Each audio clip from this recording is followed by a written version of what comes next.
এমনই এক পবিত্র রজনীতে শুয়ে আছেন জাতির পিতা হজরত ইব্রাহিম আলাইহিসসালাম। হঠাৎ ঘুমের মধ্যে তিনি একটি আশ্চর্য স্বপ্ন দেখলেন। এক ঐশ্বরিক কণ্ঠ যেন তাকে ডেকে বলছে, হে ইব্রাহিম, তুমি কোরবানি করো। হজরত ইব্রাহিম আলাইহিসসালাম এই স্বপ্ন দেখে জেগে উঠলেন।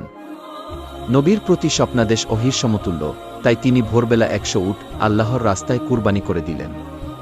পরের দিন আবার তিনি শুয়ে রয়েছেন, ঘুমের ভেতরে আবার ভেসে আসলো অলৌকিক সেই কণ্ঠস্বর, কে যেন তাকে বলছেন, হে ইব্রাহিম, তুমি আল্লাহর রাস্তায় কুরবানি করো।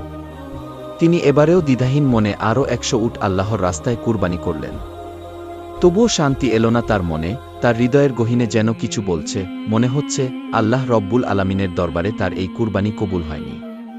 অতঃপর তৃতীয় দিন তিনি যখন আবার বিছানায় শায়িত, তখন আবার ভেসে আসলো সেই দৈববাণী, এক ঐশ্বরিক কণ্ঠ যেন তাকে ডেকে বলছে, হে ইব্রাহিম, তুমি আল্লাহর রাস্তায় তোমার সবচেয়ে প্রিয়